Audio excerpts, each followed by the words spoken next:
해병대 수사 외압 의혹의 정점으로 꼽히는 이종섭 전 국방부 장관이 고위공직자범죄수사처에 출국 금지 조치에 이의를 신청했다고 박성재 법무부 장관이 밝혔습니다. 주 호주 대사로 임명된 이 전 장관은 당초 오늘 호주로 출국할 예정이었지만 돌연 일정을 연기한 것으로 파악됐습니다. 취재기자 연결해서 알아보겠습니다. 김다연 기자.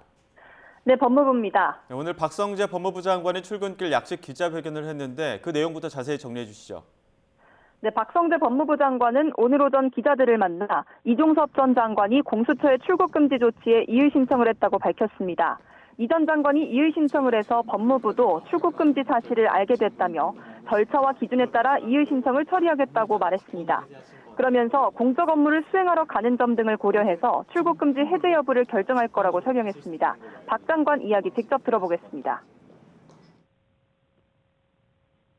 개인적인 용무나 도주나 이런 게 아니고 공적인 업무를 수행하러 간다고 언론에서 봤습니다. 그래서 그런 것 다 감안해서 이 신청 업무를 처리하지 않을까 싶습니다. 박 장관은 수사 대상자가 해외로 출국하는 것에 문제가 없느냐는 질문에 출국 금지 여부는 일단 수사기관이 판단하는 것이고 법무부는 당사자 이의 신청이 들어오면 절차와 기준에 따라 처리하게 된다고 답했습니다. 출국 금지가 해제되지 않은 상태에서도 출국이 가능하냐는 물음에 대해서도 이 전 장관 출국 예정일을 알지 못한다며 기준대로 업무를 처리할 거라고 말했습니다. 네, 이종섭 전 국방부 장관이 애초 오늘 호주로 출국할 예정이었는데요. 갑자기 일정을 변경했죠? 그렇습니다. 이종섭 전 국방부 장관은 애초 오늘 늦은 오후에 인천국제공항을 통해 호주 시드니로 출국할 예정이었습니다. 해병대 최상병 사망 사건 수사 외압 의혹의 정점으로 지목돼 어제 공수처에서 약식 조사를 받고 하루 만에 대사 부임지로 향하는 일정이었습니다. 이 같은 사실이 알려지자 이 전 장관이 출국 금지 해제 명분을 쌓으려고 서둘러 조사를 받았다는 비판과 수사에 차질이 빚어질 수 있다는 우려가 함께 나왔습니다. 이 때문에 이 전 장관은 출국을 강행할 경우 논란이 더욱 거세질 수밖에 없는 점을 고려해 일정을 조정한 것으로 보입니다. 정부 관계자도 이 전 장관이 일단 오늘은 출국하지 않기로 했다고 밝혔는데 부임 일자는 아직 정해지지 않은 것으로 전해졌습니다.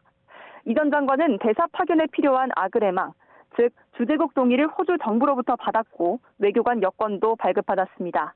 이에 따라 법무부가 출국 금지를 해제할 경우 다시 호주 출국 일정을 결정할 전망입니다. 네, 정리해보면 이종섭 전 장관은 수사를 받는 피의자 신분인데 공수처의 출국 금지 조치에 이의를 신청하고 해외 출국 일정을 조율하고 있는 겁니다. 수사를 담당하는 공수처 입장은 어떻습니까? 공수처는 이 전 장관의 출국 금지 이의 신청에 법무부 권한이라며 말을 아꼈습니다. 다만 관련법에 따라 법무부에서 이 전 장관 이의 신청에 대한 의견을 요구해 공수처 입장을 제출했다고 밝혔습니다. 차후 이 전 장관이 해외로 출국한 뒤 어떻게 수사하느냐는 질문에는 서면 조사는 아직 검토하지 않는다며 해오던 수사를 절차대로 진행하겠다고 말했습니다. 윗선 조사에 차질이 있을 수 있다는 우려에 대해서는 이 전 장관이 수사에 협조하기로 했고 여러 방안도 있다며 원칙대로 법 절차에 따라서 진행할 거라고 강조했습니다. 지금까지 법무부에서 YTN 김다연입니다.